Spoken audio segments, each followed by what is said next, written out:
Welcome, everyone. We're going to get started just a second. Welcome to today's session, everyone.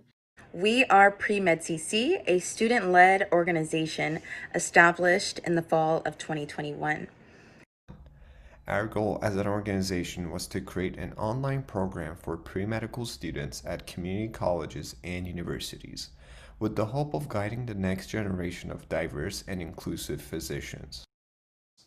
And while we advertise our organization as being for community college students, our events are open to anyone. We realize that finding guidance and mentorship in a pre-med journey can be especially challenging for first-generation pre-med students, people that lack the financial resources, or just those who do not know people in the medical field. One of the best parts about our events is that they are virtual, so you can do it from the comfort of your own home. We typically have events on Fridays from 5 p.m. to 6:30 p.m. Pacific Standard Time, and on Saturdays from 11 a.m. to 12:30 Pacific Standard Time. If you aren't able to attend the event, all of our sessions are uploaded on our YouTube channel. Many of our sessions will end up with a Q&A with the speakers. Any questions that you have, you may put it in the Q&A session on Zoom, and our team members will read them and have them answer. After you have attended our event, you can log into our website and complete the quiz, which will contain questions pertaining to our session today. If you score 70% or higher on the quiz, you will be awarded a certificate to show that you attended our session today. If you want to stay connected with our upcoming events or just want to tell your pre-med friends about the PreMedCC, you can find us on Facebook, YouTube, Instagram, and TikTok as @PreMedCC. Hi, everyone. Thanks for coming and joining us tonight. So I'm just going to do a brief introduction of our speaker before I let him take it away. So Dr. Cisneros was born in Guadalajara, Mexico, but was raised in Anaheim, California. He attended Santa Ana Community College and graduated from California State Polytechnic University, Sonoma, where he received his Bachelor in Science in Biotechnology and Engineering and a minor in chemistry. He obtained his medical degree, Master's of Public Health, and later board certification in Public Health at University of California, Irvine School of Medicine. He was part of the program in medical education for the Latino community, a dual degree program that focuses on training and increasing physician leaders who are culturally sensitive and linguistically competent to address the specific needs of California's Latinx population. After medical school, he completed his emergency medicine residency at UC Irvine Medical Center, where he was one of the chief residents. Currently, he serves as attending physician and graduate medical education director of diversity, equity, and inclusion at Eisenhower Health, where he continues his passion for teaching, mentoring, and interest in the community and public health. Thank you for joining us tonight. Hey guys, it's a pleasure to be here. Thank you for such a humble introduction. And so, I'm going to be talking about a little bit. Is it possible for me to share my screen? Yes, sir. Perfect. I'm going to give a quick little PowerPoint presentation here.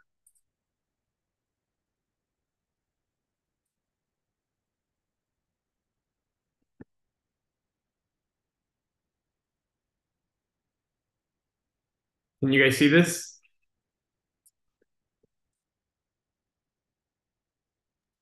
Yes.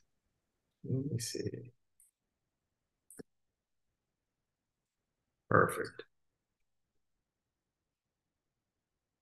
Are you able to see the PowerPoint presentation? Yes, we are. Perfect. So, I wanted to, talk a little bit about the navigating med school and the path and how I personally ended up here, per se. And I think it's important to understand that it's not a unique journey. And I'm sure this is an overlying theme in some of these podcasts. And so I wanted to start with a story. And I titled it "Navigating the Path to Med School" because, like I said, it's a very interesting path. And I wanted to really start with kind of, defining what a pre-med is, and this is kind of interesting. I found this on the internet, and it's a student soon to be in debt, one who loves science, but I think in the last one is kind of funny. Please bring me some food if you don't hear from me in several days, because it is challenging. It's something that you're going to be doing a lot of hard work to be able to get where you want in terms of the end goal being medical school and becoming a physician. And so, a lot of people ask me, how do I get into medical school? And it's not an easy question to answer. And this talk will not be about how to get a good GPA or how to get a good MCAT score. I'm sure you can get a lot of good advice elsewhere, and you'll have a lot of great prep review courses. But I think right now, what I want to talk about is the journey. And a lot of times people have the misconception that it's a straight line. As you can see here, you go from point A to point B, but unfortunately the reality is this. This is the reality and how you end up getting into medical school and arguably any professional school like law school, dental school, etc. And it's not a straight line. It's a very squiggly line full of ups and downs and failures, which is sometimes hard to talk about. And so I wanted to start by sharing a story of this individual that I know. And the story is important because I think it's a unique story and it illustrates the process of, med school. And the story starts in Guadalajara, Mexico. If you don't know where Guadalajara is, kind of central kind of Mexico, close to the west of middle of the west of Mexico. And it's arguably where people think of anything Mexican is, like the mirachis, the tequilas, the sombreros, all that stuff comes from Guadalajara mainly. And so when you think of Guadalajara, you think about Mexico, they go hand in hand. And so this, gentleman, this individual, was born in Guadalajara, immigrated to the U.S. at a very young age, I think 2 years old. And with that immigration, as many immigrant, individuals, a lot of times at a young age, they're considered this young healthcare broker. And what does that mean is, sometimes, they're interpreting or even translating, for their parents at a young age, because maybe their parents don't speak the language and they're old enough, maybe being 6, 7 years old, at a young age, 8 years old, being able to maneuver the language, they become this healthcare broker between parents' health and the healthcare system. And sometimes they feel like this, like a little kid in a big executive chair. And so I think this is important because this puts a lot of stressors right at a young age, to many of these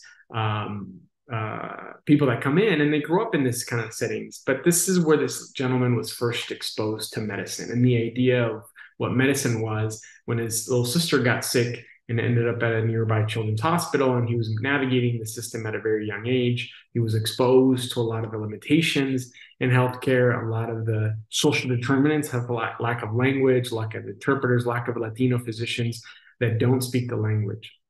He grew up in a very rough neighborhood, and so many of the opportunities that he had weren't there. He didn't have, he grew up working at a swap meet with his parents. His parents barely graduated high school. They didn't go to college. So once it was time to go to undergrad, the path was kind of not really paved. He didn't have a really, everything before that, it was you go from elementary to junior high to high school. Their parents had some sort of exposure to that. But beyond that, it was hard. It was time to kind of apply to the university for say or college. And first, he didn't really know what to apply for and what a major was. He had a good GPA. It was like a 3.8, 3.9 GPA, great at SATs. So, he felt the dream was in the horizon. He decided that, based on some mentorship from his undergrad counselors, hey, maybe I should become an engineer because he was good at math and science.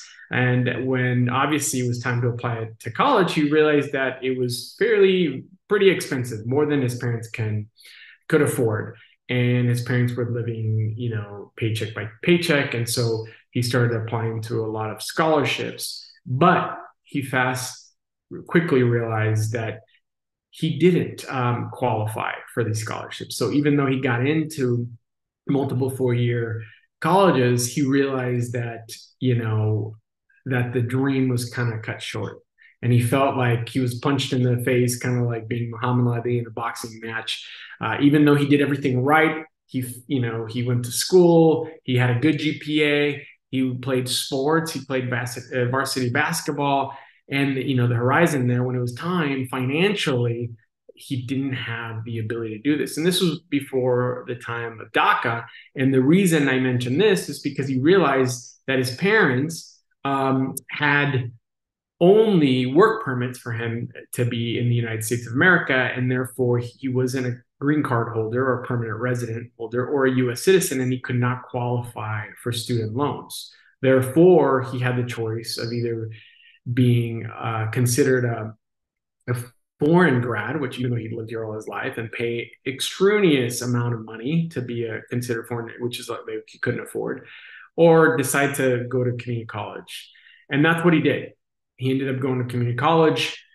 It was, he got lucky to get going to a nearby community college, Santa Ana College. During that time, he, was not only taking his primary education courses, but he decided, hey, I'm going to figure out how to get my permanent residency. And within 2 years, while he was in community college, he was able to find a law and was able to get his green card, permanent residency, and was able to do the same for his sister and his mother, because he learned that his dad was a U.S. citizen and there was some path there that wasn't, due to lack of education, they didn't know they qualified this. Long story short, then, he realized that, hey, now I can qualify for scholarships.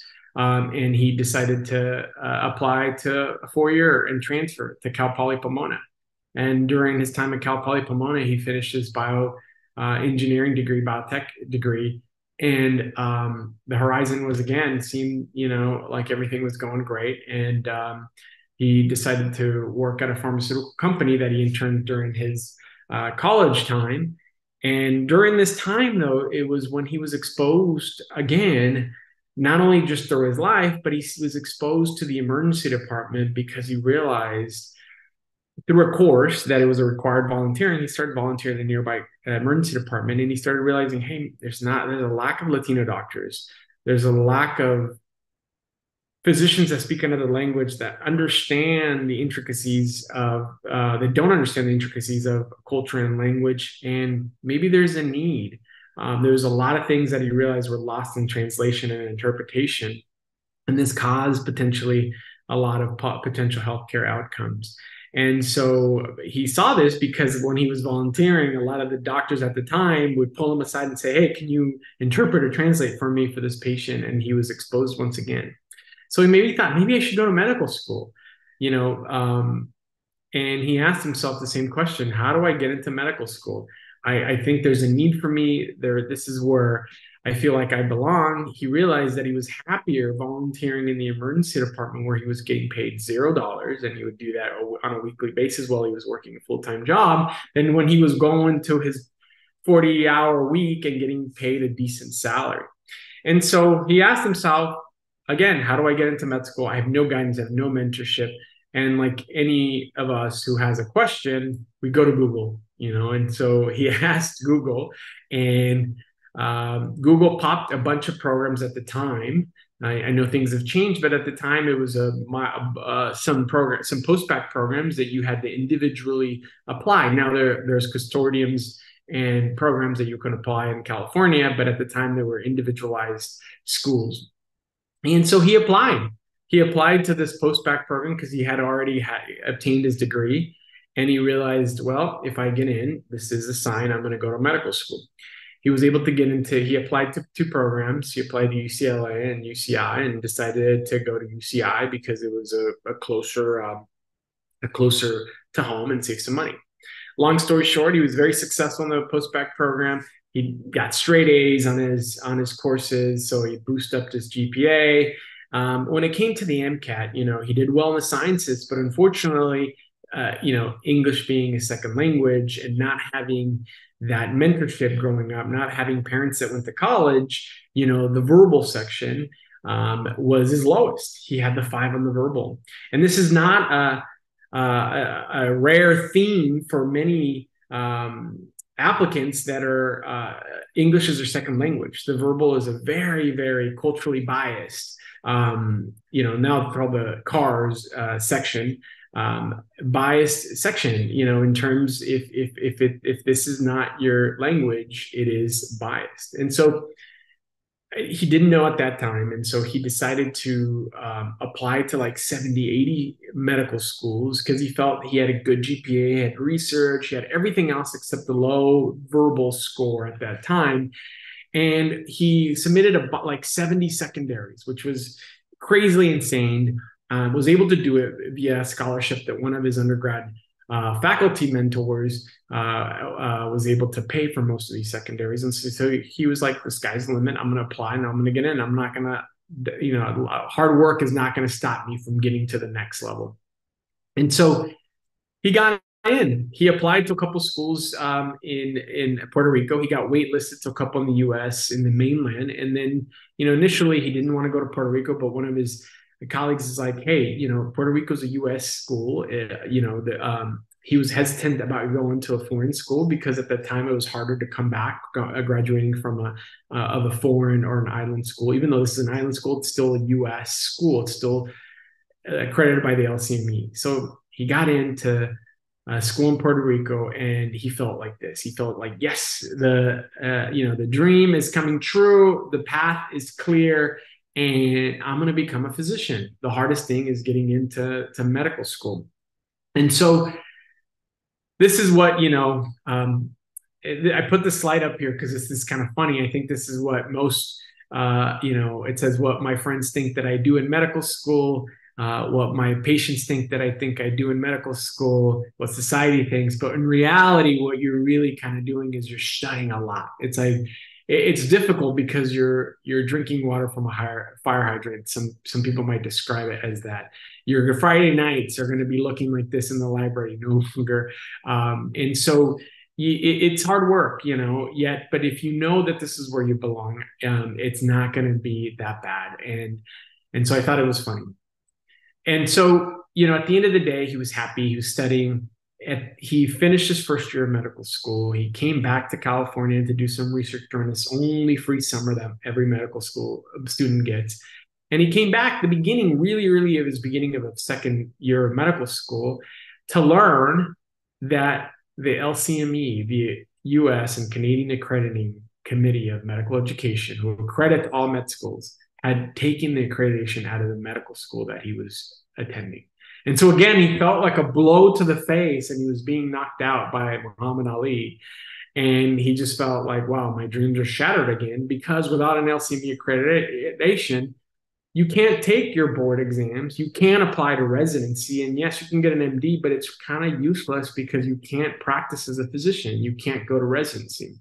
And so he had two options. He had either to stay there and figure out what was going to be the next step in terms of the school. And he gave it a few months. Nothing happened. He reached out to his prior mentors, and his mentors, said, hey, the only reason was this low MCAT. If you're willing to retake the MCAT again, we'd love to have you back to where you applied to these schools, the post-bac program initially where he applied. After he reassessed the whole situation, he decided to withdraw from the school and come back, and felt like he was again climbing this ladder, climbing this Mount Everest. Went back to the post-bac program again, knowing what med school was like for at least the first year and a couple months, and going back to retake this MCAT that arguably means nothing. That means no reflection on how well you're going to become as a physician. It's just this metric to screen people out and to say, hey, you're okay. You're able to succeed on taking board exams. And he knew this. And so he went back, studied really hard, was able to focus, really learn how to tackle down. And it was more about, not about a knowledge base, by all means. The MCAT is maybe the sciences are knowledge based, half of it, but most of it, especially the CAR section or the verbal, previously called verbal, is a strategy section. And so he realized that he was able to break the strategy by focusing on tools and really going to go get mentorship, and was able to get a 10. Went from a 5 to a 10 on the verbal, which at that time, the 10 was probably in around the 90th percentile, around that time when he was applying. And so, yes, maybe you guessed it, this person was me. I at that moment in time, was able only to apply to 13 schools. And I was able to get into UC Irvine Medical School, which was my number one choice at the time, given that was having the program, the PreMedCC program, and I wanted to be part of that program, the mission statement. And so this was me. I went through this whole thing. I tell people I'm very few people that applied to med school twice and got in twice. But why I tell this story is to kind of highlight again that reaching medical school is not a straight line. Your friends, your family might think, hey, it's an easy road from point A to point B, like this illustration above. But in reality, everybody, very few people, and I can count those people in my medical school class of 102 with my hand that went to straight through. Very few people do that, but most people will have the reality that they will go through all these cliffs, all these challenges, will feel like they're climbing a mountain. It is not unreasonable, and everybody's story is very different. And I think that's unique from being on the other side and sitting on the admissions committee too. I could see why, and we love these stories, and we embrace them because it really reflects who you are as an applicant. And so I think it's important to highlight these stories because the reality is this is challenging. And I like this quote, and one of my, I'm a basketball player, and I think Trinity here is a basketball, I'm a Kobe Bryant by fan, may he rest in peace, Lakers for life. But I grew up and I love Michael Jordan. Michael Jordan will always be the GOAT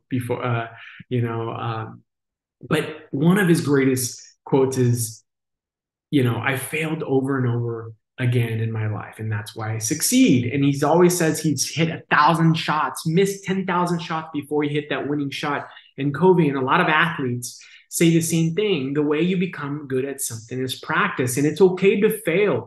We are going to fail. And I think sometimes many of us, we're afraid to fail, right? We're afraid to kind of disclose that. We all are. And all of us, including myself, as you can see by the story, we have failed, and you will fail, and that's okay. The most important part is that you're going to learn from those failures, and then you keep moving. And that's how you succeed. And that's why you see people like Michael Jordan, Kobe Bryant, performing at those levels, because they do fail and they learn from those failures and they keep going and they don't give up. And so this is me and my residence. This is I attended residency at UC Irvine. I stayed there. That's on the left side, that's my co-residents and my cohorts. On the right is my first day of residency with, at that time, some of my co-residents, my third-year resident. I was an intern, and some of my attendings. That's a picture of me on my first day of residency and my last day of residency. And so one of the nurses took those pictures. And now currently I'm at Eisenhower Health, and I'm actually currently faculty attending in the emergency department. I'm also the director of diversity, equity, and inclusion. And I'm also the director for community health outreach. And so I'm very passionate about, I did a fellowship, and my fellowship is in social EM, which is public health, research, and population health. And that's focusing on looking at the social determinants of health and how that merges and that kind of affects our patient population in the emergency department. We can talk about it a little bit more, but, arguably, this is one of my most favorite movies, Rocky, because it's an underdog story, right? It is a story of a guy that didn't give up. Nobody believed that he could be a superstar, boxing champion when he was just a guy from the streets. And there's a quote from that movie that is a little cheesy, but I do like, that says, it ain't about how hard you hit. It's about how hard you can get hit and keep moving forward. You're going to fall forward. You're going to get hit. Like I illustrated on my talk, I felt like Muhammad Ali punched me in the face every single time those things happened, and I fell down, but I got up and I kept going, because it's important. And the reason I say this is because I want to leave you with these three, or actually 4 points, here, in order to succeed in anything, especially in medical school and throughout med school. You're going to have challenges. Once you get in, it's not going to be an easy road. You're going to have challenges to get into residency. And the moral of the story is learn from your failures. Everybody fails, no matter if you're an athlete or a professional, or the president of the United States. You're going to fail. You got to believe in yourself. I think that's more important, because if you stop believing in yourself, you're not going to have that passion to move forward. And always stay positive in your life. It's okay to feel down. It's okay to cry once in a while. It's okay to brush yourself off. But the most important part and the last point is don't give up. Because at the end of the day, the only person that can stop you from doing something, anything in life, is yourself. Now, windows can close, doors can close, but you climb through another one. You open another one. As you saw, a school lost its accreditation. I kept moving. I could have gave up. I could have said maybe I should stay as an engineer. Maybe I should do something else. But I kept going and I kept being persistent, being that tortoise in the race. And you will get there. And so that hopefully I can leave you with those 4 points and let you know that that's important, and don't give up. And now I will open it to any questions that you guys might have. I will stop sharing my screen because I think there's a couple QA questions now. Oops. Are we back from non-sharing or are you still sharing? No, we're back. No, So we're the back. first question someone asked was, I'm a psychology major. How can I study medicine even though I'm not in a typical pre-med degree? Yeah, but you don't have to have, so two things. You can have any degree to get into medical school. Arguably, you don't even need a degree. Most people have a degree and they encourage you to complete a 4-year degree in anything because that's usually still the standard. We might be moving away from that. And I'm actually kind of working on some projects in the Coachella Valley. But to answer your question is, you can have any degree. You can have a degree in philosophy and art, whatever you want. It doesn't matter. As long as you succeed in that degree, get a good GPA. And the other important point is that you have to have the prereqs. The prereqs are as equally important. So for example, if you're a psychiatry degree, you complete your degree, but you have to take the pre-med degrees, which is usually a year of bio, a year of chemistry, a year of physics with the labs. And you can look at most schools in any University of California med school or major medical school, you can look at the prereqs, and as long as you follow those prereqs, you should qualify for most medical schools. There are a couple med schools here and there that might require like calculus and some don't, and a few little nuances. But in general, as long as you just do well in the prereqs, and usually these are science prereqs, and you have any degree, you can qualify to med school. Now, by the time you're finished with those prereqs, most people are halfway done with a bio degree, and that's why the misconception comes that you have to have a bio degree, because most people just finish a bio or a chemistry degree, but you don't have to do that. I just wanted to make that point. Someone else asked, as for mentors, how did you go about finding mentors for yourself? I'm having a hard time finding mentors as a pre-med student. I'm happy to mentor anybody here. We can put my contact info. I think I put my Instagram. I try not to share my cell phone or personal email because it gets indebted, but I do have social media. You're welcome to, contact me on social media once we establish some rapport. I'm happy to mentor anybody that's on here. That's one of my passions. I do believe the most important part on any path to professional school, law school, dental school, med school is mentorship. Nobody gets to the next step. Even now, when you become a resident, you need a mentor for the next level. I still have mentors at this moment that have come prior to me and help me navigate the system with things that I'm not familiar. I think the best place to find it is like things like here, where the PreMedCC, avenues where you can reach out to people that are on here that you might connect. Find someone that you have some sort of connection. That could be an ethnic, language, or someone that you relate to the story, someone that is accessible. Now, mentorship is a two-way communication, right? Mentors are busy. So there is a mentee expectations, and you should have that discussion with your mentor-mentee. A lot of times it could be a professor. My biggest advice is find a mentor that has navigated the path of where you want to go to. So for example, if you want to get into med school, find a physician that probably is not too far out or is part of admissions committee or something. Even though a mentor that is a dentist might be great in helping you with a lot of maybe your prereqs or science if you need that, but he or she might not be well versed in terms of the path for medical school, right? Say, wait, if you want to go to law school, find someone that is a lawyer that knows the path really well, either has sat in admissions committee or knows it really well, because sometimes you might get mixed kind of information. And so I think find someone to summarize that you trust, someone that you connect, and someone that has navigated the path that you want to kind of travel through. Another person just said, making oh, a sorry. just making a little thing. We actually had an hour and a half talk about tips on how to finding a mentor and what are the expectations both for the mentor and the mentee. So that's like a hour and change talk by someone who's actually one of our chair advisors for our organization, but he's also a cardiothoracic surgeon at UC Davis and on faculty, and he's on admissions, and I think That's he's also amazing. And that is Dr. Godoy. I think you know him. Oh, perfect. Louis Godoy. So he did a whole talk about this, and I think the biggest part of it too is like these people are really, really busy, so there's some expectations as the mentee that you have to do. Um, First of all, they're not going to be available 24/7. They're also not your friend.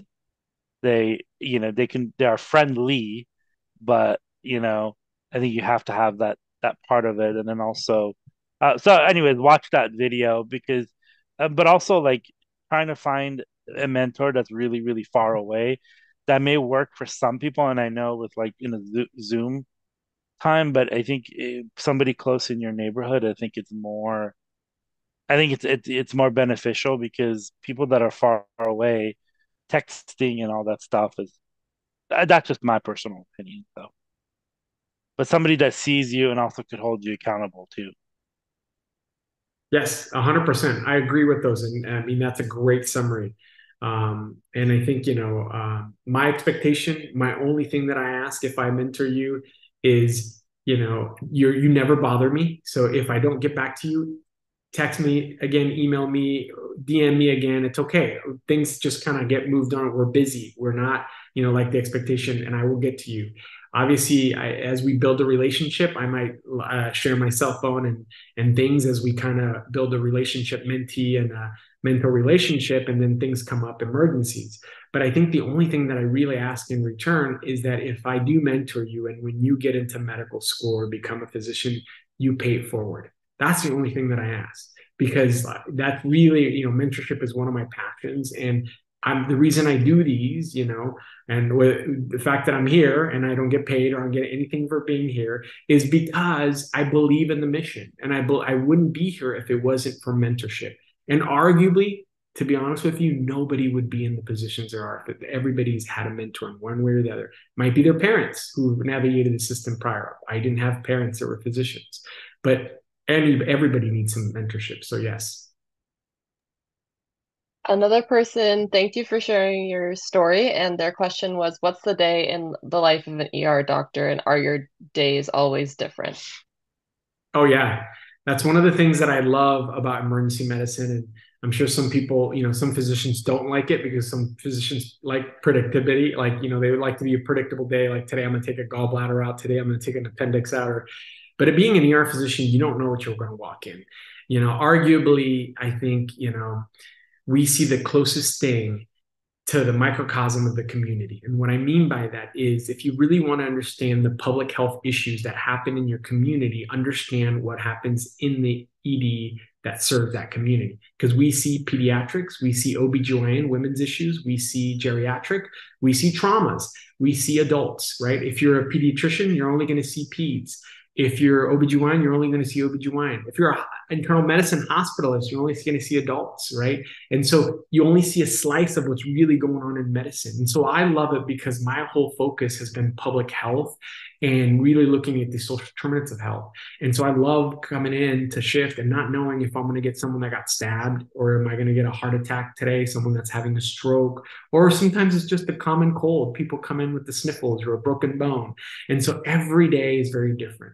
and the breadth of information that I have is pretty broad. And so a lot of times I do have the ability of taking people care of patients in very weird situations. Like, for example, I was on a long flight not too long, a couple months ago, coming back, international flight, and it was someone was having chest pain and was not looking good. And there was this other doctor on board. There were two other doctors. One was a radiologist, one was a dermatologist. And then they're like, no, we should have the ER doc take care of this. We haven't seen these things, we haven't seen chest pain. And so it does provide some resources, right? Nothing wrong. Radiology and dermatologists are amazing professions, right? But I think it does provide you with that skill outside the hospital setting. There are some limitations, but I love it. Every day is a little bit different. My shift work is usually, and a full-time ER doc in general is about 12 shifts a month, about 10-hour shifts, 8 to 10-hour shifts. Some places you might work 12-hour shifts, but for the most part, it's 8 to 10-hour shifts, usually around 10 to 12 shifts a month. And usually when you're done, you're done. I'm not on call. I don't really have to take calls. So let's say if my shift is over, I can go enjoy a drink or dinner or, go out and not worry about having to be called into the hospital for any sort of emergency. I have shift work, so someone takes over when I'm done. And so it does provide that flexibility. Also, it provides a flexibility where I can stack my shifts, let's say a week in a row or 2 weeks in a row, and I can go on vacation for a week or two. There is a lot of flexibility to do that. I work a lot less now because I do have administrative roles. If you work in academics, I work in academics, and so I teach medical students and residents, and I'm the director for diversity, equity, inclusion. So I work a lot less clinically, and I do have more administrative roles. What that means is just more meetings and more emails for the most part, And I think someone said here, I don't know if they wanted to cover the prereqs for, you can take them. So the prereqs is usually, biochemistry, physics, and you can take those at a community college. Most of them, I would say most community colleges offer those. There might be one or two that you might not be able to take, but I would say 95% from my experience, you can take at a community college.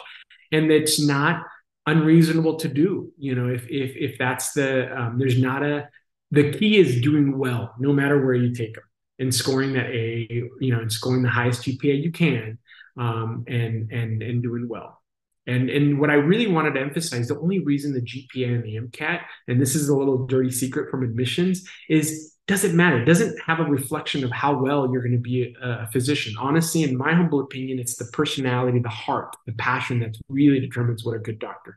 Everybody's, smart that goes into medicine, but I think it's that heart and passion, right? And so the GPA and the MCAT just really proves to the admissions committee that you have the study skills to succeed into med school, because the admission committee doesn't want, it's not that they don't want you to be a physician and they don't care about all the amazing work that you've done, but they want to make sure that you succeed, and they don't want to admit someone that's going to potentially fail, because medical school is not rocket science, but it's just very strenuous.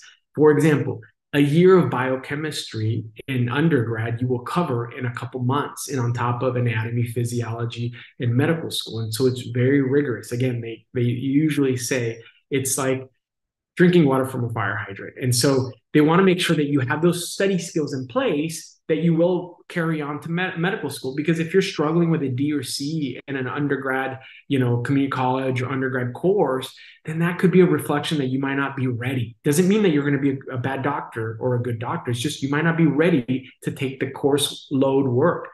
The MCAT is just a reflection. Are they good at taking board exams? Because you're going to have to take step 1, step 2, step 3, and all your licensing exam, and they want you to succeed. And so again, they want to make sure that you've cracked down the code on how to really, and that's really what it is, cracking that code on how to succeed for those standardized tests that you will be tested on. And so, some of these prereqs are like general chemistry, OChem. Bio is very big blanket. It could be microbiology, basic biology usually, and there's different names for it. Usually physics, it's the basic physics. Usually it's like 2 semesters or 3 quarters, depending on where you go, with a lab. Usually the physics and the chemistry have a lab. Plus or minus calculus and some prereqs and math. I really kind of just look at like maybe the University of California, Irvine, and look at the prereqs for, major medical school that is, top tier medical school, and look at the prereqs and kind of follow them. But for the most part is OChem, General Chem, a year of bio, and then general physics with labs usually. The next person is wondering, are there scholarships and financial aid available for med school, or are we most likely going to end up taking loans and paying out of pocket? There's tons. Now it depends on, there's tons of scholarships in general. And I really, really, really encourage people to apply even in undergrad. There's scholarships in undergrad. Don't even wait for medical school. If you're an undergrad student right now, there's websites out there that are scholarships for, like, they'll pay for your MCAT courses, or they'll pay for your MCAT.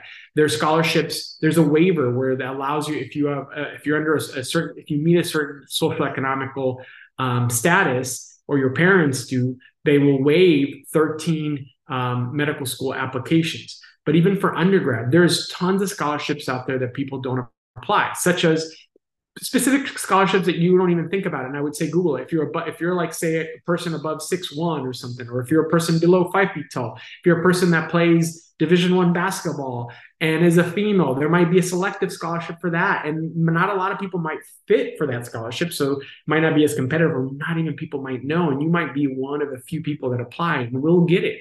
There's a lot of, obviously, scholarships for underrepresented in medicine, right? And so I would definitely really encourage students to apply for those, both in undergrad and medical school.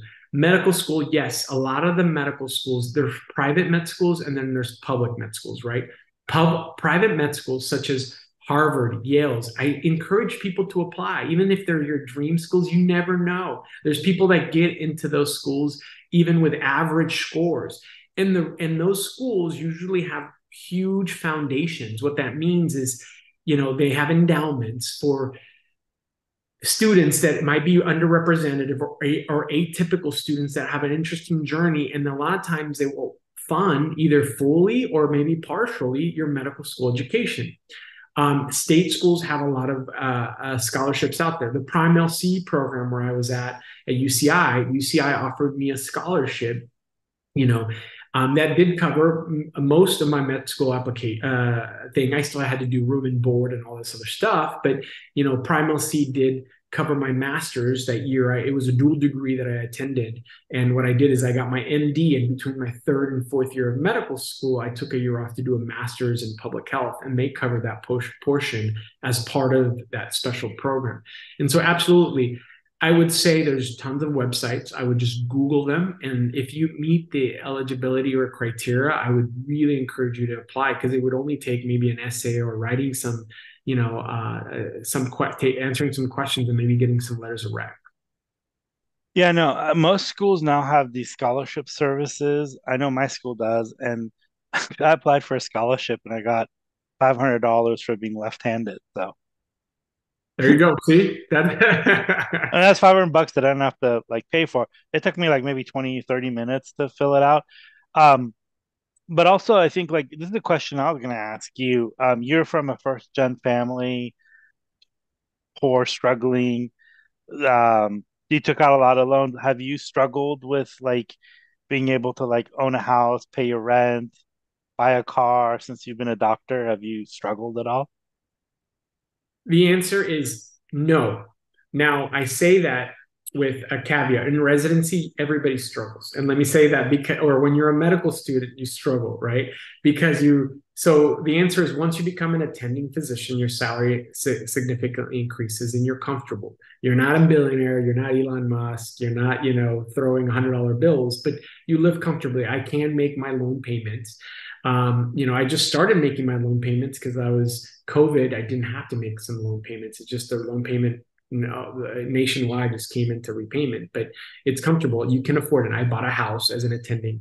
Now, as a resident, very few residents can buy a house. Some places, if you go to residency where the standard of living was was low, for example, I'm in Palm Springs. The houses were more reasonable than where I trained in Orange County at UC Irvine. There's no way that I could afford a resident salary on the beach house over there. But some residents out here in Palm Springs can afford some houses as an investment. So it depends on where you are. So in the general caveat is, as a med student, you're poor because you're taking loans, you're living, very humbly. As a resident, you do get a little bit of a paycheck, and it's not a lot.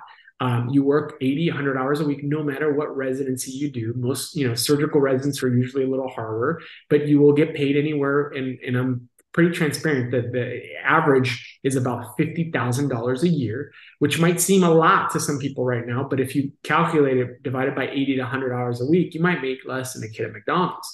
And you're working a lot. So, also a lot of the payments, a lot of the loan payments, if they're federal loan payments, there are income driven.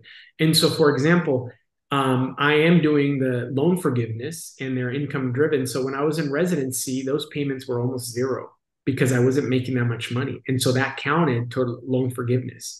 Now my payment has significantly increased now as an attending, but what I'm saying is that your payments will be reasonable. Private loans get a little bit trickier because private loans don't have to meet that criteria. And so you have to be very careful if you have getting high interest private loans. I would encourage talking to someone in finances, and we can, I'm happy to talk to you off of this lecture about those things. There are a lot of, sometimes I do have some private loans that I had to get when I was in undergrad, unfortunately. And so I was very lucky that they're very low interest. And so you can defer them. I did defer some of them when I was in training and residency because I couldn't afford the payment. And now I'm paying them. And so there are a lot of ways to make it work. Yeah, no, I know a lot of physicians, and I don't know any of them that are starving, that all like drive, decent cars, decent houses. Now I live in the Bay Area, so compared to the tech billionaires, yeah, you're going to be poor, but everybody's able to put a food in their stomach and live comfortably. And I even think like now, even like I know where I work at, residents get like a $1,200 stipend for housing because it's so expensive. Yes. And I think like now starting PG1 is, I think, 70,000 now.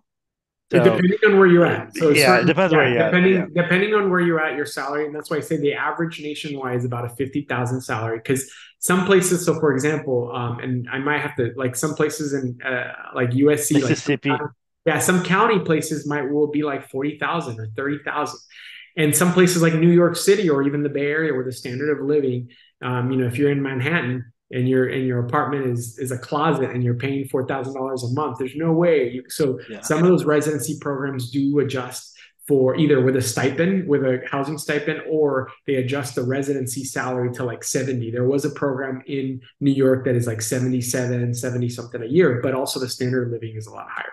But I would say I really want to emphasize that don't let finances be the limiting factor while you decide to go to medical school, or obviously residency, but medical school. Don't let that be. And I mean that in a two-way thing. Don't let it be like, oh, I'm going to be rich and be a doctor because I want to be well off. That should not be your driving force. Because if financial incentive is your driving force to go to medical school, I'll be very honest with you. You're going to be miserable because it's a hard job, like anything. And I say this no matter what. Let's say you're like, I want to be a lawyer, or I want to be a dentist. And if you do that because of the money, you're going to be miserable. My father said once, do what you love. And if you do it, it won't feel like work and money will come. If you do what you love, you won't work a day of your life and the money will come. If you want to be a plumber, go be a plumber. And then later on, maybe you'll bake your own business and then the money will come. So don't let the money be the driving force. Let it be your passion and what you want. And at the end is, don't let it be the limiting factor. If you're like, man, I can't afford this. I really want to go to med school. I know that I will be a physician, and this is my passion. This is my drive, but I can't afford it. There's so many ways to make it happen. So don't let finances be a limiting reagent or factor. The next person was wondering, how do you stand out as an applicant for med school? Yeah, so I mean, it's not an easy question to answer because everybody is very different. And the process is not easy. I'll be honest with you. Statistically speaking, 1% of people that apply get in, if you look at the numbers. But the caveat is that's why the hardest part is getting through the first hurdle. Now, med school admissions in general are moving away from, the old school kind of metrics, just more rubric number based. They're more of a holistic approach now.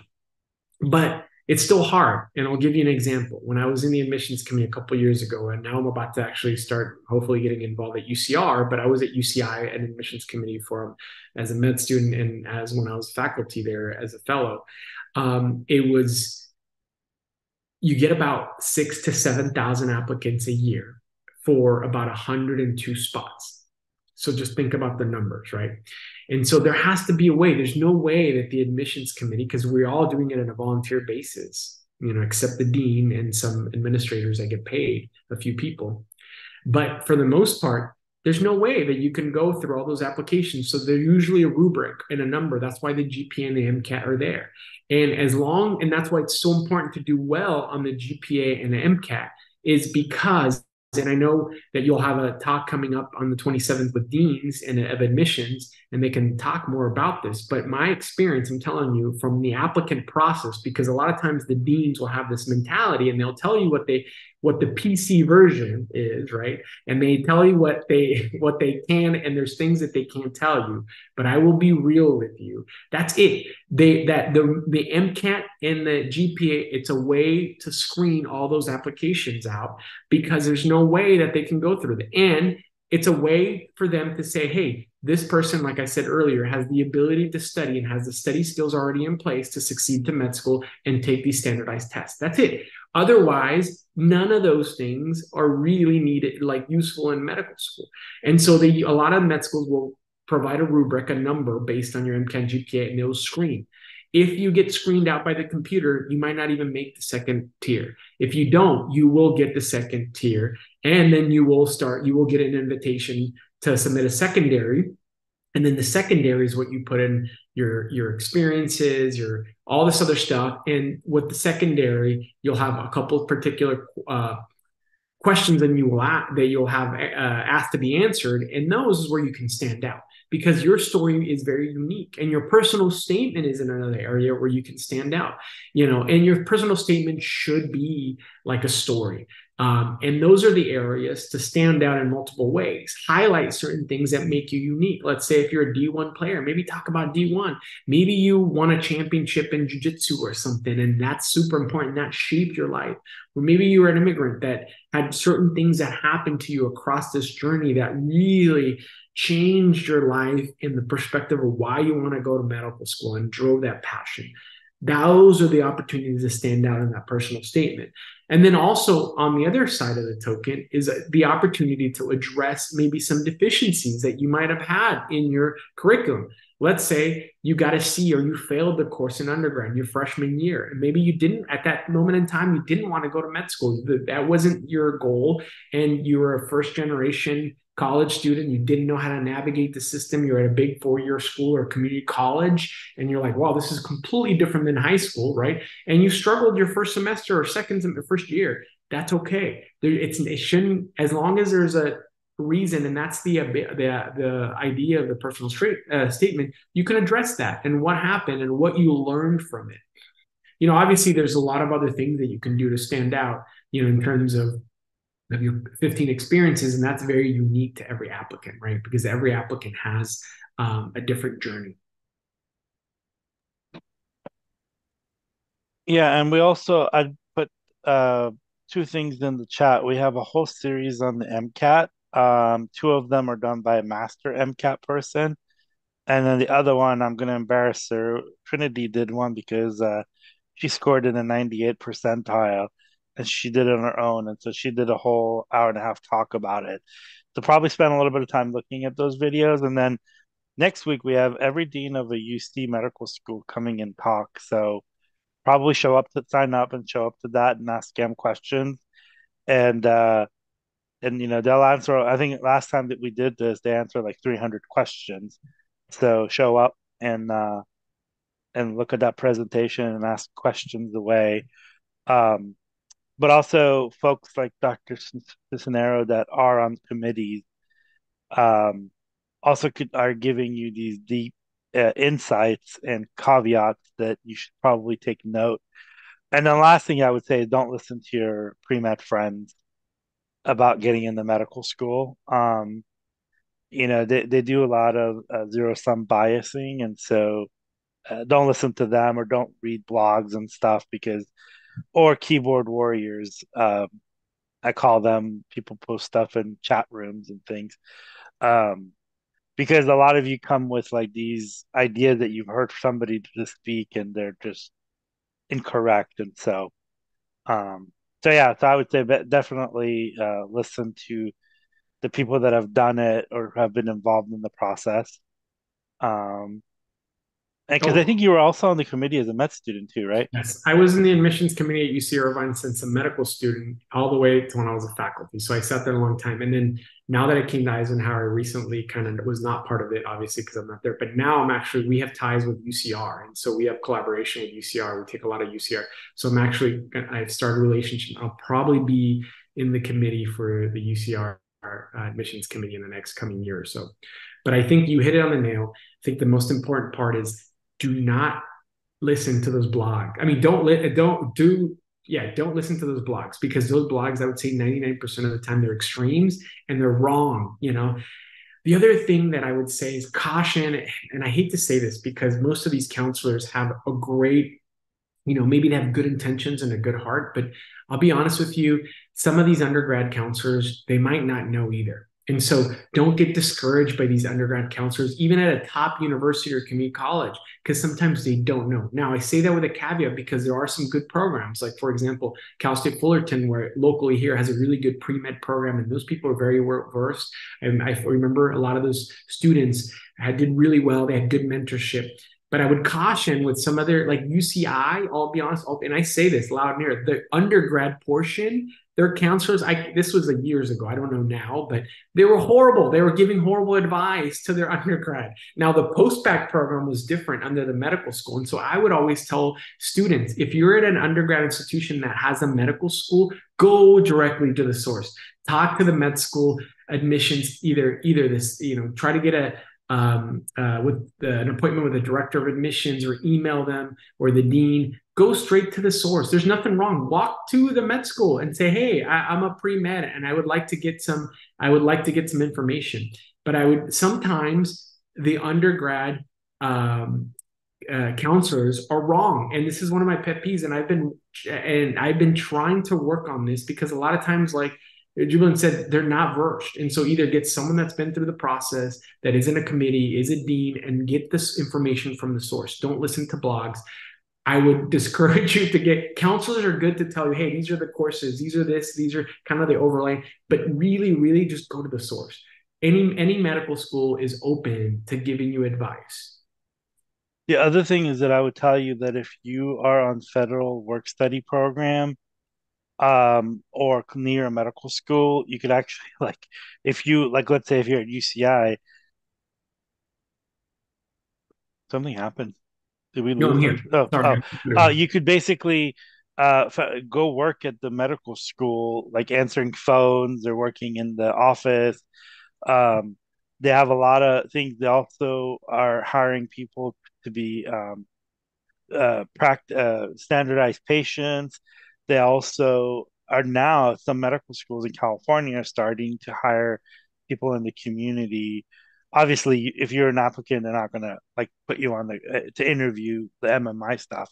So there's a lot of opportunities there. You could do that. But like I said, if I've talked to a couple of people that go to big UCs, and I'm like, well, have you walked over to the medical school? Like, I don't even know where the medical school is, and I'm like, what? Like, you should probably at some point walk over there. They do a lot of programs and stuff, but if you really want, you get a job answering phones and other things if you're a federal work study as well. And I know, I have a friend who did that, and she ended up working there for 3 years, and so that was kind of. Yeah. And I think it's important to get it from the source because you can, if you get a meeting with a medical school counselor or director, like one of the part of the med and any med school, and they're happy if you email them. It might not be right away, but they will really receptive usually. They will sit down with you and look at your personal situation and tell you, hey, they'll give it to you real. They'll be like, this is the things that you need to work on, or hey, this is you should be okay. You should apply to these medical school. And because obviously these venues like Zoom and they are great, but you are, like you said, or like I said earlier, their journey is so particular that some of you might need certain specific guidance in certain issues, right? Like maybe a class that you failed, or maybe, hey, how do I improve my GPA? Or hey, is my MCAT? And I'll give you a little just high yield, very quick advice for the MCAT. I'm a horrible test taker, okay? And how I went from doubling my score and even the sciences and going from a mediocre wasn't, yes, the science half knowledge base, but these tests is all practice. It's all practice and learning and knowing how to learn from your mistakes and timing. And to be honest with you, with the verbal, my strategy was not to finish it. And because I'm a slow reader, it was just, you just have to develop a strategy and stick to it and practice like anything, right? You want to be a better basketball player? You can read about basketball till your eyes bleed. You're not going to be a better basketball player or a better soccer player. How do you get better at playing basketball or soccer? You go and practice and play, right? And then you take those things that you read about, or that form, how to shoot, or that coaching that you got, and you implement it either in practice or the field, and that's how you get better. And you're probably going to fail, and that's why practice is there when you do these practice games, because you're going to fail and you're going to do this, and then you adjust, and then it becomes muscle memory. You do that, and that's how you destroy any standardized test. It's just practice.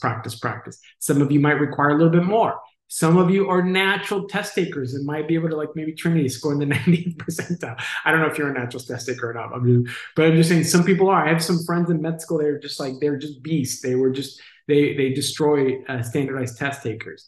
That's not my suit. I have to work really, really hard and knowing where your weaknesses and working on those. And maybe you might need a little bit more. Like I took a whole year just to kind of study for the MCAT and do really well. Well, I tell people if you're not a good test taker, you need to kind of take some time off and maybe don't do it while you're taking some courses. Maybe it's okay to take a year or two off before applying to med school. Most people out of 102 students in my cohort, and that was a continuing theme. It was very similar all over med schools. Very few, like maybe 3 or 4, went straight through from undergrad to med school. I would say most of them took at least 1 to 3 years off. And the reason is because they took some time to study and do well on the MCAT and show that it's better to do it once and do well. And the other thing is that admissions committee wants someone that has some maturity, right? Sometimes if you're too young, that could be a red flag. They want someone that's mature enough to go become a physician, right? And the reason that these MCAT scores are good is because, they want you to do well. Again, none of that stuff that you will learn will matter. It's the importance, as like someone put in the chat, is taking these USMLEs and, the shelf and the board exams. You will be taking United States medical licensing exam after your second year of medical school. Now it's pass fail. It used to be a number, and the number mattered a lot because the number, again, they would use that number for your subspecialty. There's some specialties that are very competitive, and so the higher your board scores, and you don't really get grades these days. Some med schools do, but you will get grades in your 3rd and 4th year clinical evaluations. And so based on those clinical evaluations and your board scores, you determine how competitive you are for a subspecialty. And, a lot of these clinical rotations will have, they will have a shelf exam at the end. You will work and you will see patients. And at the end of the rotation for maybe 8 weeks, 6 weeks, depending on how long, you will have a standardized test. And so that's why being good at taking these standardized tests is important, because they don't go away. I'll just go back for a second to the cold emailing strategy for med schools. I've had a couple questions that have come up, like just throughout. I have a bit of a unique path. I'm Canadian, so first of all, like the medical admissions is different. a lot fewer schools. And also I was in the States for 2 years of my undergrad and then came back. So I just had some questions about my credits transferring and what they're going to count. It gets a little messy. But I've heard back from every single school that I've emailed within 3-5 business days. They've all gotten back to me, been happy to answer my questions. Yeah, and it's good to just touch base with people. They're willing to help. They're not like trying to gatekeep any information or anything. So yeah, they're very helpful, I will say, from a personal experience. Oh, 100%, especially if you have a unique experience like yourself. It doesn't fit a cookie cutter kind of advice, even some, so it's important to get that personalized kind of advice and be able to ask those personalized questions. Another person was asking, how do you recommend for pre-med students to get into shadowing? I would say there's some shadowing programs. Sometimes there's some like volunteering programs that you can do. Like when I did that Western Medical Center, now it's called OC Global in Orange County. That's where I started volunteering and I was shadowing. Then when I was at UC Irvine, there was like the Emergency Medicine Research Associate Program. I'm actually starting the board of creating one here at Eisenhower Health, where we do clinical research and kind of provide that shadowing experience for undergrad students. Pre-med students specifically. But a lot of times I would say the best way is talking to your mentors, right? Sometimes it might just be mentoring shadowing your mentor.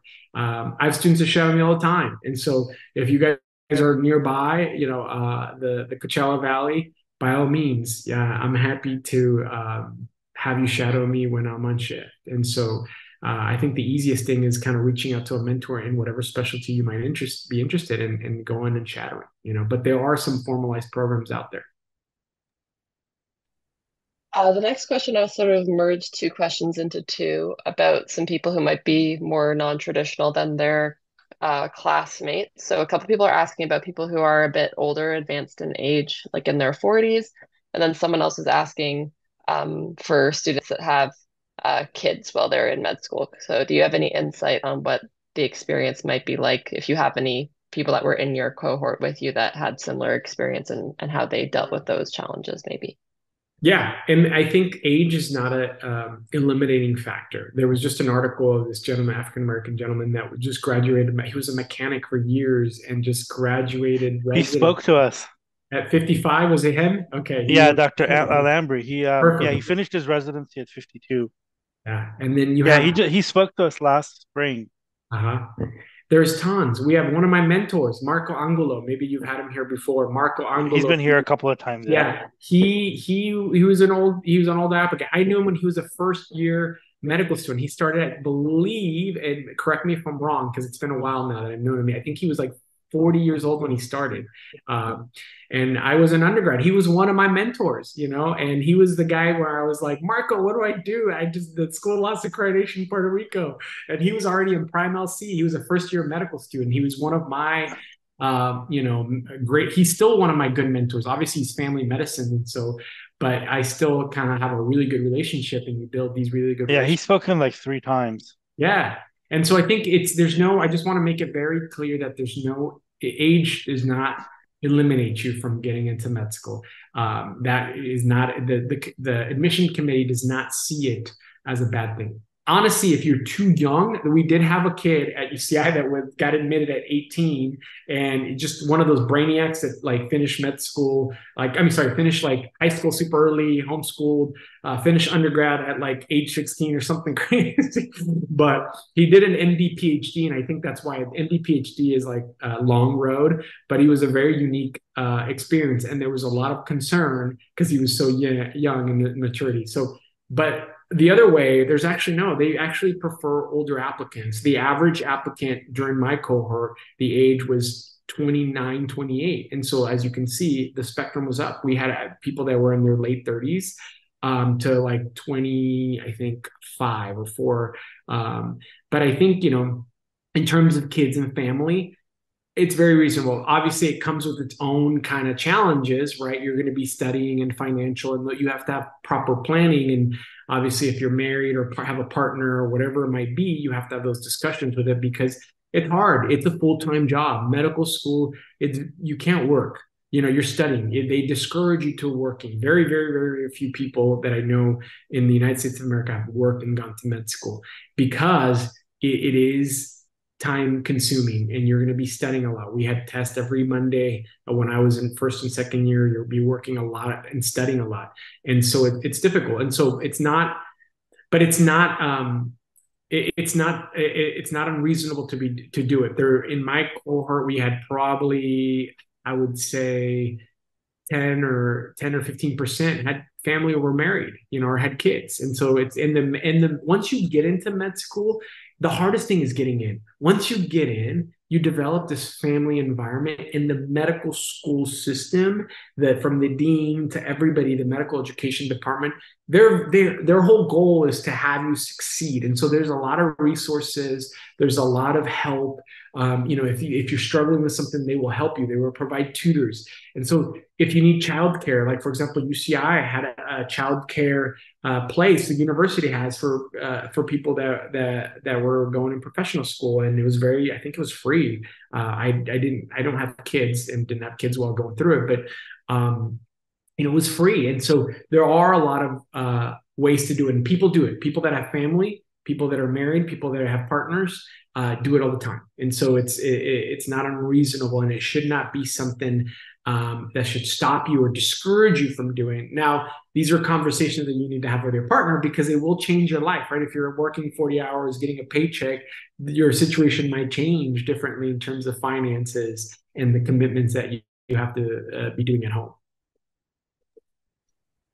Another person asked, how long was your PhD program? I'm interested in public health and becoming a physician. Yeah. So med school is 4 years.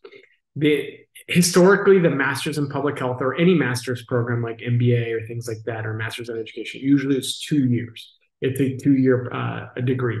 But when you do a dual degree, or to be honest with you, you can do your own dual degree. You don't have to do a program like I did, but most dual degree programs that you come into, let it be a master's in public health or a master's in MBA or whatever master's, how it works is usually you do your first 3 years of medical school. So you do your basic sciences, you take your step one, your SMLE step one, then you start your clinical years, your third year, you do your third years. At the end of your clinical years, when you finished all your third year rotations, then you take a year off between your third and fourth year, and you do your master's in 1 year. And people are like, well, 1 year to do a master's, that's incredible. It's usually an accelerated course, and it's usually intertwined within your fourth year of medical school too. You come back your fourth year to finish med school, but arguably some people say sometimes fourth year of med school is a little bit of fluff. And to be honest with you, to apply to residency, they really only care for your boards and your first 3 years. Your fourth year, it's more of like rotating and interviewing. And so it's easily doable. Now, master's, let's say if you go from undergrad to a master's program, it might be a little bit more challenging because you're going from maybe running, a mile to now running a 5K. But when you go into med school and do a master's program, you're going to be fine because and I mean no disrespect to any master's program when I say this, but the caliber of studying that you will be doing in medical school compared to master's is significantly different. Like, for example, I say, when you're going to med school, you're drinking water from a fire hydrant, you're running like a marathon. And so if you're used to running a marathon and then they ask you to run a 5K, it's going to seem super chill. And so for me, it was super chill. It was easy to get straight A's because you don't have to study as hard and often, and it's very different. It was more writing, and the classes weren't as demanding as medical school. Medical school is very demanding, and so it's easily done, right? And that's how I usually try to describe it. But let's say if you're used to running a mile in undergrad and you go to a master's program and now you're asked to 5, it might be a little bit of challenging, like anything else. That's why the undergrad to med school jump sometimes can be very challenging, and that's why they really want you to have those study skills in place before you're a medical student. One other question. Do you have an insight or an idea of what it's like to be studying pharmacy? I don't. Unfortunately, I don't. And I think, I would say I have a general idea that it's, usually I think it's a 4-year program, but I might be, there are some residencies that you can do after that. Usually it's a doctor in pharmacy, and I'm sure that maybe there's going to be lectures maybe that you guys will have, but Yeah, it's we actually had one. Yeah, we had one that you could actually, there's a program that you could go directly from community college. You don't even need a bachelor's degree at KGI. You just go look on our website in our previous events, and they did a whole talk on that. Um, and then also, I think we had somebody from UCSF Pharmacy School as well. So just look at the previous events. We have, I think, a couple hours of pharmacy stuff as well. yeah, no, It's that's kind of asking a I mean, you work with pharmacists and you know, like you see what they do, but the whole process is very different. It's like asking you how you could become a ballet dancer. You're like, well, go to a ballet and I see them dance and they look great, but I don't know the process. So 100%. I think in general, there's going to be specific prereqs. So I think it's better to follow, like I said, follow that specific advice. But you mentioned something. There is a movement going on in terms of eliminating a 4-year degree to get into medical school. And there is a movement going on that you might be able in the near future, and some schools are already looking into this locally here. And this might be the dean talk, they might mention it, but where you might be able to, within 2 years of community college, jump to medical school. And it's something that I'm very passionate about, and something that I'm going to work very hard to make it happen in the Coachella Valley, where I can control and maybe serve it as a program where other places can do. Because arguably, you don't need a degree, like I mentioned before. You just need the prereqs. And the idea to do that is to accelerate your path into medical school and eliminate all the fluff, right? If you already know, for selective individuals that are already have those study skills in place, are doing well their first 2 years, have all their prereqs, you really don't need that degree. Do I use my biotech degree? No, not at all. Some of the engineering comes in handy when you study physiology and some of the when background. you try to fix ventilators and machine. What's that? So when you try to fix ventilators and defibrillators in the ER that don't work. Yeah, I don't do that, but I think it's important to realize that also in eliminating that debt, right? Because that extra 2 years of potential debt or income that we don't need, and accelerating the physician workload force out there that is much needed. We're lacking physicians specifically in the Latina, Latinx community. Right now, there's about 6% physicians that identify Latinx, and we have a population in the United States that are 20% Latinos or Latinas, right? In Coachella Valley, we have about certain areas that are almost 80%. Like Latina physicians are less than 2% nationwide.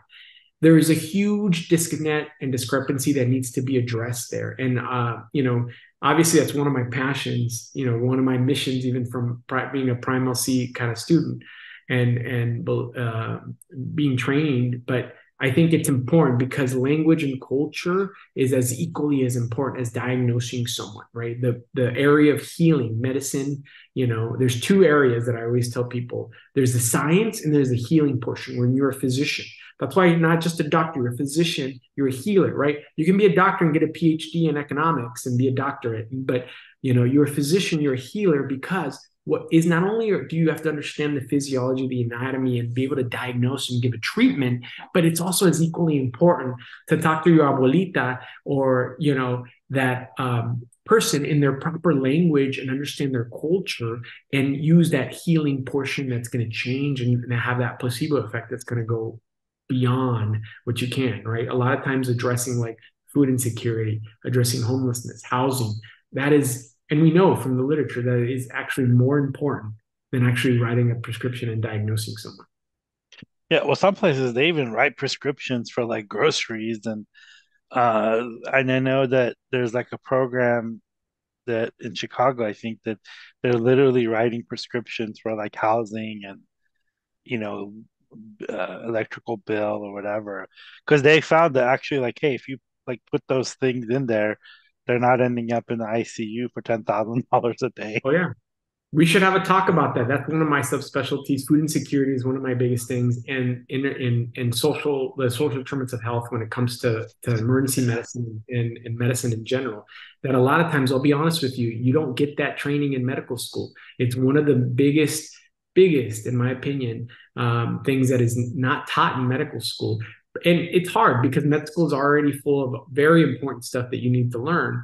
And so, this is why getting a master's in public health sometimes gives you a little bit more tools in the toolbox to be able to do this work and understand this area. My whole thing though is that it's those lived experiences that are so important, like being an immigrant and taking your grandparents to the health clinic and translating and and I remember with my parents and grandparents, like everywhere that I went as young as 12, I was like translating everything and I understood a lot of those things and homelessness and those parts of it. So I think it's those experiences that are so important, because to me, it's just this is something that I've even seen as a tech is that um, you can't teach somebody, you can't teach like say, hey, this person's not going to be able to get this prescription, or their insurance didn't approve this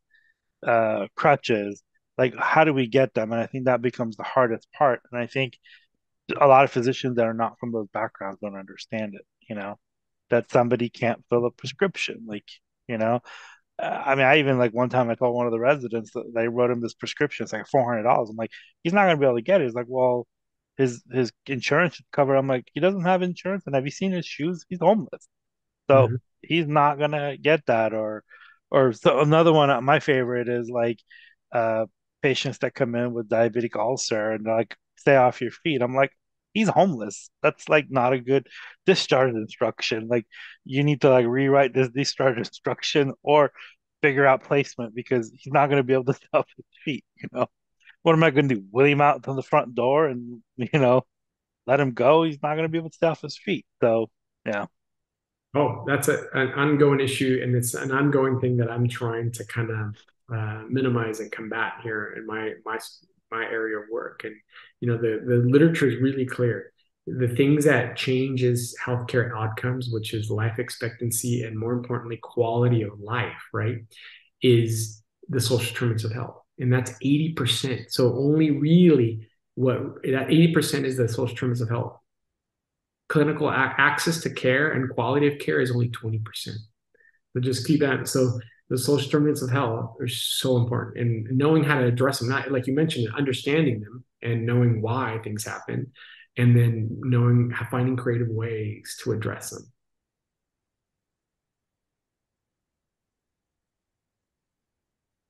Someone wants some advice on how to prepare for interviews, and I guess what makes a good med school interview. Yeah. I think practice, like anything, as you say, practice is important. When you get your interviews, get your mentors, get someone to give you some practice interview, right? Either via Zoom or in person, whatever it might be. Get this because you want to get those initial jitters out of the way, right? Some people are natural interviewing. I felt that was one of my strongest suits. It was not definitely taking the MCAT, but I would say when I interviewed, I just naturally I like to talk, and I'm a people person, and I think that goes with the theme of emergency medicine. We have to have 5 minutes or less to get rapport with the patient. But I think practice and getting someone to give you feedback on maybe your eye contact, your hand mannerisms, or even how to answer certain questions, right, is very important. And practicing some of these MMIs or some of these specific encounters that some schools are out there. And so I think is researching, what the type of interview that the school does, and practicing that format either with a friend, with a mentor, ideally, or someone that is versed in that area. I'm happy to do it. I do it for my mentees all the time. When they get interviews, I'm like, okay, your first interview is going to be with me, and I play the role, even if it's via Zoom and I give them the questions that I would ask, obviously when I was in the admissions committee. And so every med school is a little different how they interview. Some med schools are very traditional, like in terms of you get like at UCI, it was at least a couple of years ago. It was you got a faculty that interview, you got a medical student that interview, actually two faculty and a medical school that interviewed you. And so And that's how it worked, but one of the overlying advices is that when you do go to the interview, the moment you land near the airport or anywhere that, like, say you have an interview in Chicago, the moment you land in Chicago airport, you're being interviewed, meaning you put your best foot forward. Make sure you don't do anything dumb. And what I mean is, like, don't do anything illegal, say things that are right. You got to be careful because everybody is watching you and here. You never know who might be near you. It might be someone that might be sitting in the committee, might be someone that's a coordinator, right? The moment you're in that radius from that where you're applying, you're on. You're being evaluated potentially. I've seen applicants sometimes they do phenomenal, and then all of a sudden they say something to the coordinator, or they're rude to the person, the secretary up front, or they saw them doing something very inappropriate, maybe at a bar, or is doing something. Oh my gosh, we saw like that sometimes. Just that could break them, right? And so that's one of my overall advices is the moment you are near that radius of that place, you're being interviewed and you're being watched.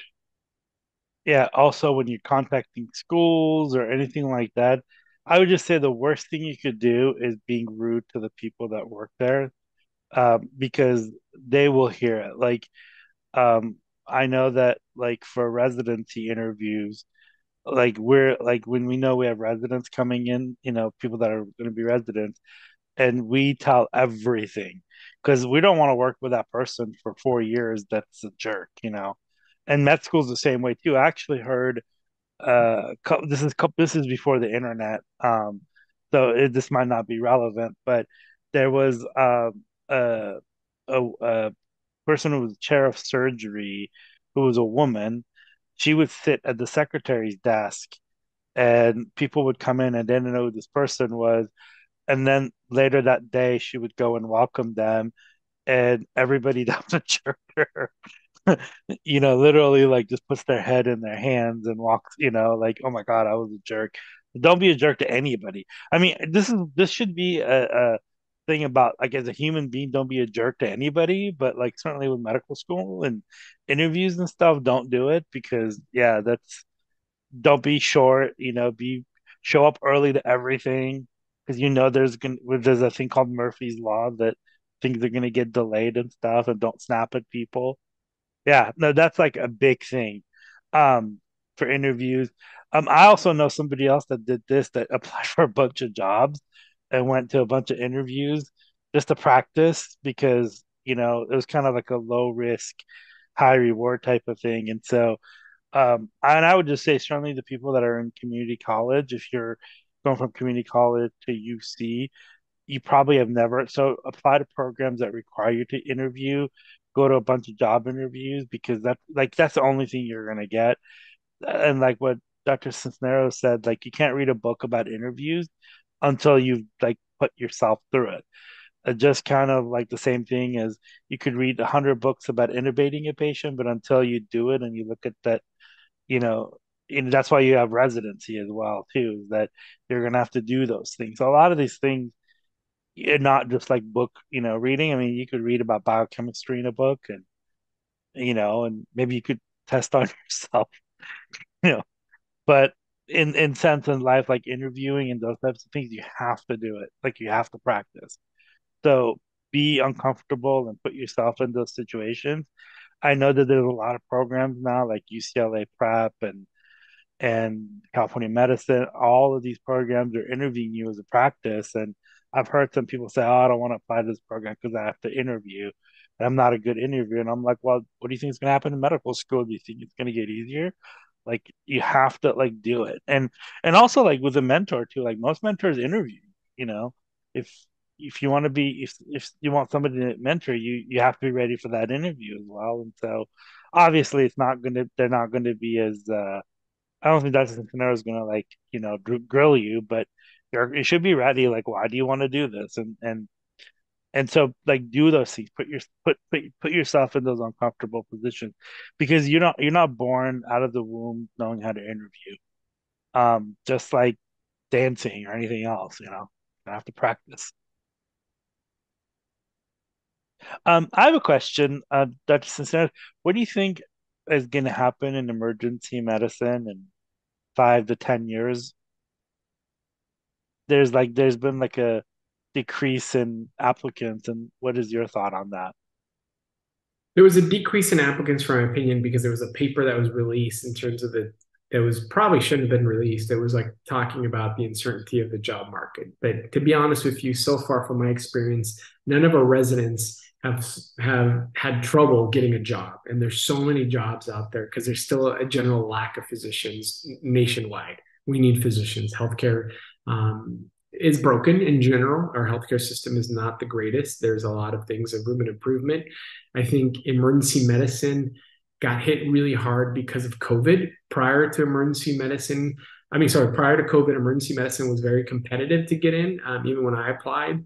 And there was a huge drop because people were afraid, the burnout. I mean, it was hard. Working in that environment was not easy, I'll be honest with you. Being gowned up, knowing that you were seeing a lot of people not doing so well, especially at the beginning when we didn't really understand what was going on with COVID. It was a very tough environment, right? A lot of primary care doctors don't have to see patients. They were in the office. And, who got hit the most when COVID came? It was emergency physicians, ICU docs, even some surgeries. A lot of surgeons didn't work. They were like, unless they were emergent, all elective surgeries were canceled for like a year or so. And so it got hit hard, and there was this misconception of like, hey, is this sustainable, right?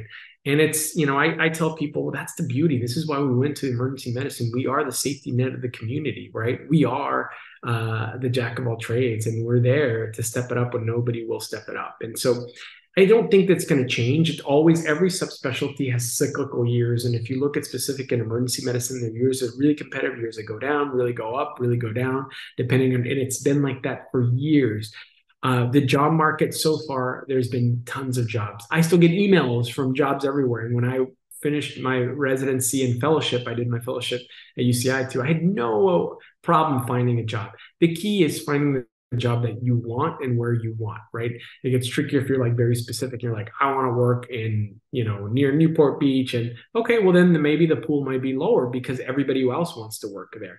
But there's still tons of jobs. And the cool thing about emergency medicine that it depends. You could work in academics, you can work part-time, what we call per diem. You don't have to work full-time. Let's say you want to have a family and you only want to work maybe 6 shifts. There's a lot of places that work part-time, right? And so I work full-time at Eisenhower, but once in a while I work at a community hospital in San Bernardino. Here and there I pick up a shift just for, it's a different patient population. I don't have residents. I keep my skill shops sharp in terms of intubating and doing procedures, right? Because when you work with residents, a lot of times the residents do all the procedures, and I only get the really tough ones that they don't get. And so I think it's, to kind of answer your question, it's not going to change much. It's going to have a little ups and downs like it usually always has, and a lot of specialties have. It got a very bad hit with COVID just because it was a tough time, right? And we were arguably, besides us and a lot of like maybe the hospitals and ICU people, we were the brunt. We took the brunt of the hit, and we saw a lot of hard things to deal with. A lot of people that passed, a lot of things that we didn't understand. We worked long hours. A lot of us didn't see our families for a while because we were being exposed to COVID and we were isolated. There were some ER docs that were living in their garage because they didn't want to expose their kids and family. I mean, so if you think about it, and by all means, I don't mean this with any disrespect to our service people in the military or anything, but it's almost like PTSD for some physicians. And so when they write about this and some students see this, they're like, I don't want to be part of this, right? But I think it's changed. Obviously COVID has completely changed how it was a couple of years ago. And the field is not going to go away, because I honestly think that emergency medicine, you have to understand the history. And I don't know if most of our audience knows here why emergency medicine was created, but emergency was created because in the 70s and 60s, and before emergency medicine existed, they realized that, hey, our soldiers in Vietnam War had better outcomes in terms of being shot, stabbed, or being sick than our patient population here in a metropolitan city in the United States of America. And they're like, what is going on? Right?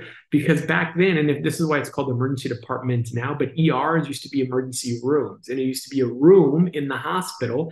And if you were lucky, maybe you got an internist or or a general physician, but for the most part, sometimes you might even get a dermatologist or radiologist or maybe someone that hasn't seen emergencies. So imagine if you're in an emergency room, someone gets stabbed or someone's critically ill, and you have a dermatologist, or you have someone, GI doc that is, it's their time to rotate in the emergency department, because that's how they were doing. They would take call to go to the ER. People would die, right?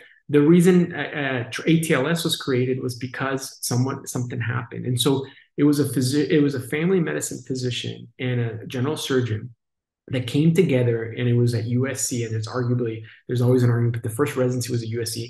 Was like, hey, why are we having poor outcomes here? What is the military doing better? And the military had the military system where they had EMTs, and they would have almost like an ER doc at base with a trauma surgeon, and they modeled that, and they created emergency medicine, which is a critically trained physician, and we're almost like a hybrid of a general surgeon and an ICU doc, right?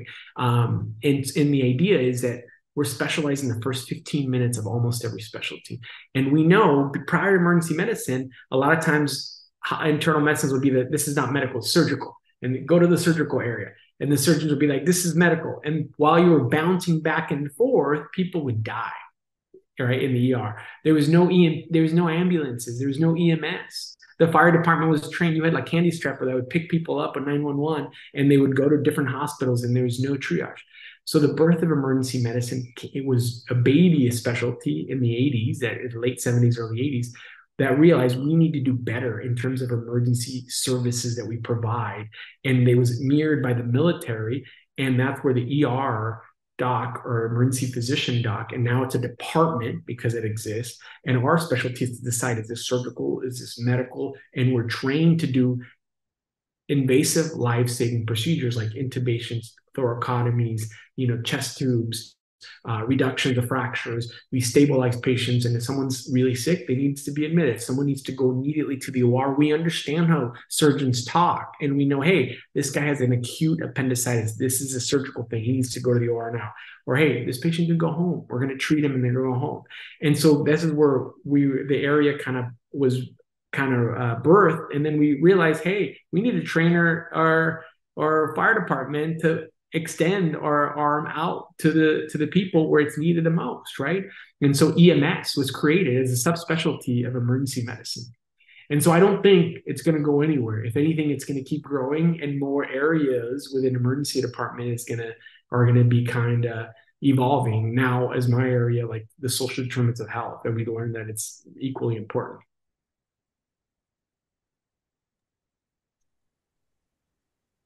Awesome. Well, I don't think we have any more questions, and I think we're time's up. Wow, we actually held you 11 minutes longer. It's okay. So, gonna have to like pay you back by like doing chores or something. It's okay. I'm happy to do this. I'm putting my Instagram there. Yeah, we put it earlier too. Oh, okay, perfect. In case anybody online, wants to reach out, it's probably the easiest way, because I get like 300 emails a day, and I don't like to share my cell phone unless I build the rapport.